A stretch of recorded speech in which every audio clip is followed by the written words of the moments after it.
तो स्वागत है आपका हमारे YouTube channel fly high crack UPPSC with Princy में।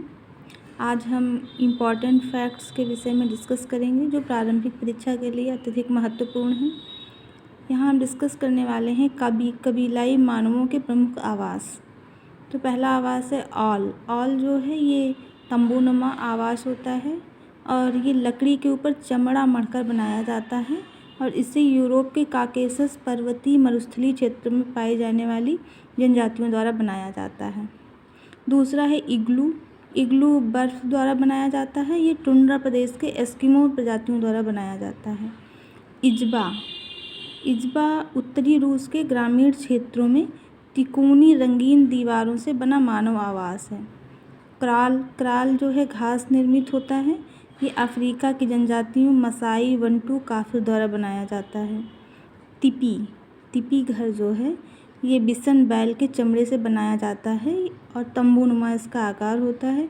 ये अमेरिका के रॉकी पर्वत पर निवास करने वाली रेड इंडियन जनजातियों द्वारा बनाया जाता है। यूर्ट।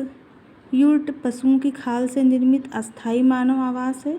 यह मध्य एशिया के स्टेपी क्षेत्र में निवास करने वाली जनजातियों जैसे खिरगीज कालमुख कज्जाक द्वारा पशुओं की खालों से निर्मित किया जाता है। नेक्स्ट है विश्व की पर्वतीय जनजातियाँ। ये जनजातियाँ बहुत इम्पॉर्टेंट हैं, अक्सर प्रारंभिक परीक्षा में पूछी जाती हैं। वेद्दा जनजाति श्रीलंका में पाई जाती है। सेमांग जनजाति मलेशिया में। वेल्स क्षेत्र यूरोप में। एटाज जनजाति फिलीपींस में। हाईलैंडर स्कॉटलैंड में। हिलबिली ओजार्क अपलेशियन यूएसए में। क्रैकर जनजाति जॉर्जिया यूएसए में पाई जाती है। ब्रिटेन फ्रांस में पाई जाती है। ब्रिटेन एक जनजाति है। टोडा जनजाति नीलगिरी भारत में पाई जाती है। नेक्स्ट इम्पॉर्टेंट फैक्ट्स हैं दोस्तों। संसार के 2 सबसे बड़े धार्मिक समुदाय कौन से हैं? प्रथम है ईसाई, दूसरा है इस्लाम। ईसाई 33% है और इस्लाम 22%। संसार में किस देश का लिंगानुपात सर्वाधिक है? तो कतर का। विश्व में सबसे कम लिंगानुपात वाला देश कौन सा है? तो लाटविया। लाटविया में 850 एवं इस्टोनिया में 860।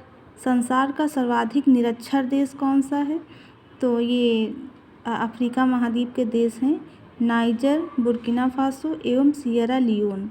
आधुनिक पद्धति एवं व्यवस्थित ढंग से संसार में सर्वप्रथम जनगणना किस देश में कराया गया था? तो सर्वप्रथम जनगणना किस देश में कराया गया था? स्वीडन में 1749 में। किस जनसंख्याविद ने प्राकृतिक नियमों के आधार पर जनसंख्या सिद्धांत का प्रतिपादन किया? माल्था से बहुत महत्वपूर्ण प्रश्न है प्रारंभिक परीक्षा के लिए। दूसरा, यूरोप में समग्र जीवन प्रत्याशा पुरुष एवं महिला सर्वाधिक किस देश में है? फ्रांस में है। यूएसए में किस देश से सर्वाधिक प्रवासी आते हैं? यूएसए में सर्वाधिक प्रवासी इंग्लैंड। नेक्स्ट है ग्रामीण बस्तियों की आकृति के आधार पर उनको कितने प्रतिरूपों में विभक्त किया गया है? तो 2, सन्हत एवं बिखरी बस्तियाँ। नेक्स्ट, उपजाऊ मैदानों या नदियों की घाटियों में किस आकृति की ग्रामीण बस्तियाँ मिलती हैं? तो सन्हत बस्तियाँ मिलती हैं। पर्वतीय मरुस्थलीय सघन वन क्षेत्रों अथवा विरल जनसंख्या वाले देशों में किस आकृति के ग्रामीण अधिवास पाए जाते हैं? तो प्रकीर्ण या बिखरी बस्तियों। गंगा के मैदान में सड़कों के किनारे पाई जाने वाली बस्तियां किस प्रतिरूप का उदाहरण है? रैखिक प्रतिरूप का। मैग्लोपोलिस शब्द का प्रयोग सर्वप्रथम किसने किया था? जीन गॉटमैन ने। ये बहुत इम्पॉर्टेंट है, इसको 5 स्टार रेटिंग दी जा सकती है क्योंकि ये कई बार प्रारंभिक परीक्षा में आया है। नेक्स्ट भी इतना ही इम्पॉर्टेंट है। नगर के आसपास के ग्रामीण क्षेत्र जो नगर के प्रभाव क्षेत्र में होते हैं किस संज्ञा से जाने जाते हैं? अमलैंड से जाने जाते हैं। दोस्तों आज के इम्पॉर्टेंट फैक्ट्स में इतना ही। Please like and subscribe our YouTube channel fly high. दोस्तों आज के लिए धन्यवाद।